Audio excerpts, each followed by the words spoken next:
Damos la bienvenida a la doctora Carola Cedillo, médica pediatra, subespecialista en infectología.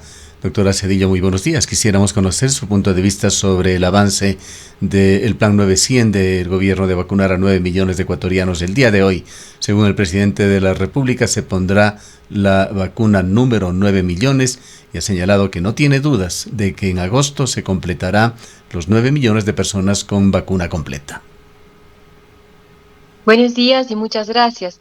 Sin duda es alentador el hecho de que se haya podido avanzar en cuanto a lo que es la vacunación a nivel país. Realmente se ha tenido esa posibilidad de tener disponibles las vacunas para que puedan ser aplicadas y pues se ha visto que hay un desplegamiento pues para que pueda llegar la vacunación a las diferentes provincias. Siempre pensando en la crítica constructiva, pues lo que se puede decir en este momento es que por ahí ha faltado un poco, al menos no lo hemos podido visibilizar, el hecho de la vacunación en algunos sectores vulnerables que son, por ejemplo, las personas que corresponden a los mercados, que corresponden a todo lo que es la cadena alimentaria, ¿no es cierto? Que ellos también son personal vulnerable, los que se encuentran en los diferentes sectores ambulantes, ¿sí? A las personas por ahí que están en movilidad humana, todos estos sectores que realmente tienen mucha probabilidad de contagiarse y obviamente también de ser después personas que contagian. Entonces, si bien se ha visto un gran desplegamiento, sobre todo en el sector empresario, siempre es importante mirar algunas estrategias para lograr llegar a estos grupos que por ahí no fácilmente saben en dónde están vacunando, no fácilmente pueden dirigirse a los diferentes lugares de vacunación, sino un poco más hay que irles a buscar a estos sectores para lograr hacer esta vacunación. Pero sin duda ha avanzado de una manera bastante enriquecedora que se vería. Entonces realmente estamos, creo que en general el sector sanitario, esperanzados en que se continúe con la vacunación de esta manera. Además de el avance en estos planes y el optimismo que mantienen las autoridades de gobierno, doctora Cedillo, en esta semana se dio un primer mandato, se lo hizo a través de decisiones del COE, que ha presentado ya restricciones a la movilidad para las personas no vacunadas. Pues las últimas decisiones del COE es que imponen restricciones en la movilidad en la ciudad de Guayaquil y en la provincia de El Oro. Han señalado que se exceptúan de estas restricciones a las personas que están ya vacunadas con dosis completa. Desde el punto de vista constitucional es un tema discutible, pues habrá que esperar a la lectura de los constitucionalistas de lo que dice la Constitución en cuanto a las libertades de los ciudadanos, libertad de movilización, de asociación, etcétera. Pero quisiéramos preguntarle desde el punto de vista médico, ¿cuán procedente es esto de los mandatos que se han empezado a utilizar en varios países del mundo que discriminan a las personas no vacunadas? Sí, un poco el argumento que se ha escuchado en algunos países para implementar medidas como esta es el hecho de que se está protegiendo el bienestar colectivo versus un bienestar personal. Entonces, si bien no se podría obligar a las personas a vacunarse, empiezan a poner este tipo de restricciones.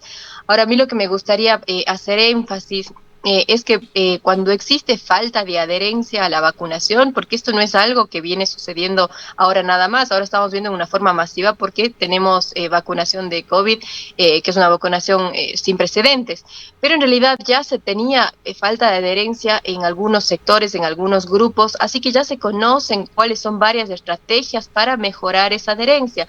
Se podría decir, por ejemplo, que aquí en Ecuador, una de las razones por las que pensamos que se puede tener todavía ese miedo a la vacunación, sí, se debe un poco a la falta de lo que ha habido esta falta de farmacovigilancia, de un sector fortalecido para la farmacovigilancia, en donde se pueda ir esclareciendo en cuanto hay algún evento adverso, sea leve, sea moderado, sea en algunos casos grave también, ¿no es cierto? Que haya esa transparencia, que se diga exactamente qué pasó y cuántos números son de las personas que pueden llegar a tener un evento adverso versus la mayor cantidad de personas que han sido vacunadas y que no sucede realmente ningún inconveniente. Entonces, ese es uno de los pilares que hacen que la comunicación sea más efectiva, sea mejor y que la confianza de las personas hacia el sector sanitario crezca.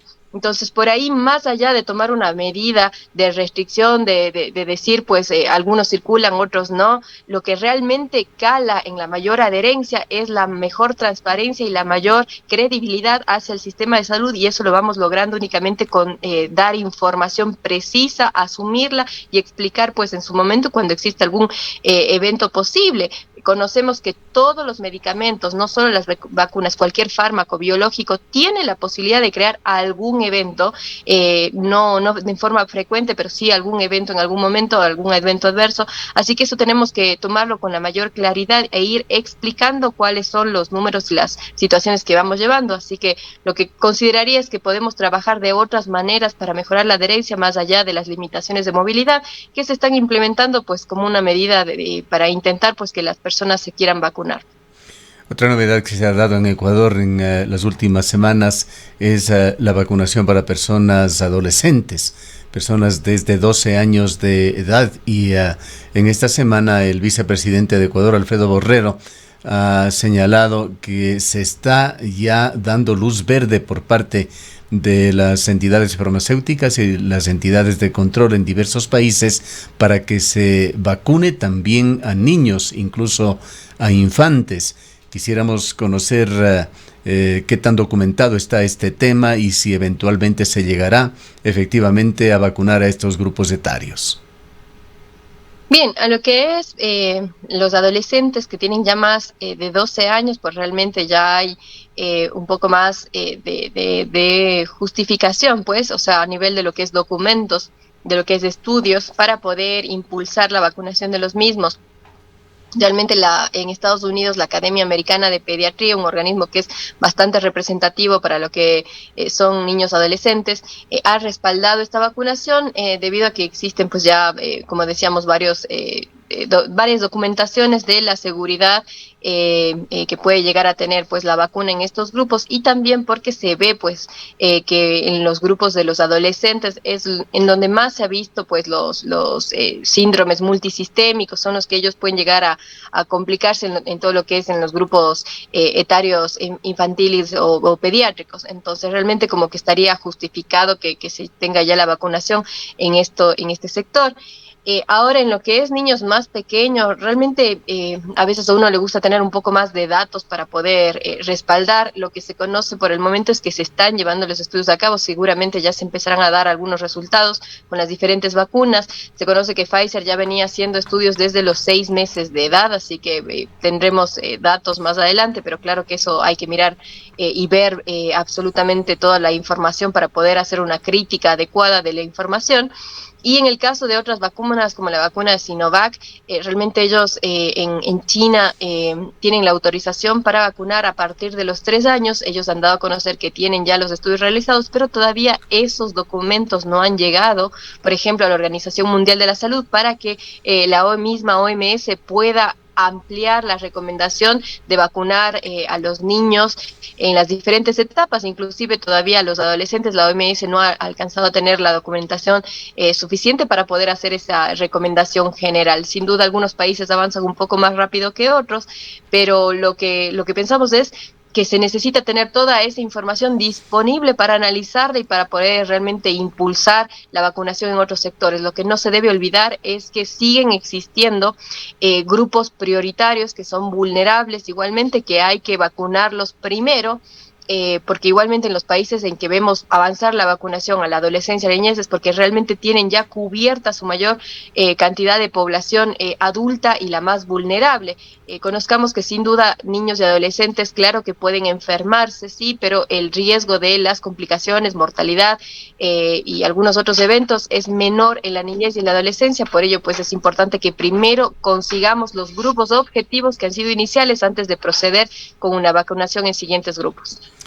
Finalmente, doctora Cedillo, y tomando en consideración de que usted asesora, trabaja y ha trabajado en varias instituciones públicas, quisiéramos también conocer su punto de vista sobre lo señalado por el vicepresidente de la República. Él ha confirmado algo que se sabe, de que con honrosas y muy pocas excepciones en Ecuador los hospitales públicos funcionan en manera precaria. Ha señalado Alfredo Borrero que es común que no existan medicamentos, que las estructuras hospitalarias están caducas, colapsadas, que los equipos no funcionan y que quien termina pagando los platos rotos es el paciente. Señala que el abastecimiento en los hospitales llega apenas a un 50% en el mejor de los casos y ha señalado también que el gobierno va a implementar medidas drásticas en el sector de la salud. ¿Qué le parece estas intenciones del vicepresidente?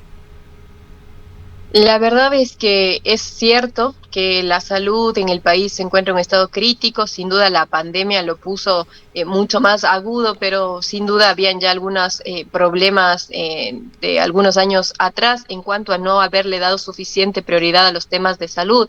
Entonces el desabastecimiento de medicamentos, eso es totalmente real. Y eso complica también pues a veces los tratamientos mejores o que se pueden disponer para poder ofrecerles a las personas, y pues realmente no siempre se puede tener con los mejores tratamientos que realmente podrían beneficiar a los pacientes. Entonces hay que buscar algunas alternativas y eso ya complica el pronóstico de los pacientes como tal. Entonces es importantísimo, y si realmente hay una intención de equipar al sistema de salud en general, sobre todo fortalecer al sistema de salud público, que es pues obviamente por constitución el derecho que tenemos los ecuatorianos a tener acceso a salud en forma universal. Entonces obviamente sería una cosa que va a valer la pena, porque la inversión en salud jamás es un gasto adicional, sino más bien promueve, ¿sí?, que las personas saludables puedan inclusive reactivar la economía. Sin salud no hay economía, por ende invertir en salud siempre va a ser una buena decisión, y obviamente pues va a estar respaldada por cualquiera de los gobiernos que quiera realmente implementar esta medida de mejorar los sistemas de salud. Gracias, doctora Cedillo, por habernos atendido. Han escuchado a la doctora Carola Cedillo, médica pediatra y una profesional que ha venido siguiendo de cerca la evolución de la pandemia en esta ciudad y provincia. Cuenca, año 2050. Cuando la contaminación y la escasez de agua son problemas en todo el mundo, en Cuenca, Ecuador, todavía se vive tan bien como hace 30 años. Esto gracias a que los cuencanos tomaron decisiones correctas, como la construcción del proyecto hidroeléctrico Soldados Yanuncay, que ha generado 22 megavatios de energía limpia, reguló el caudal del río Yanuncay y garantizó el agua potable para Cuenca y agua de riego para San Joaquín y Baños. Aunque esto parezca ficción, es nuestro compromiso con Cuenca Bicentenaria, el Ecaustro. Juntos generamos agua y energía para la vida.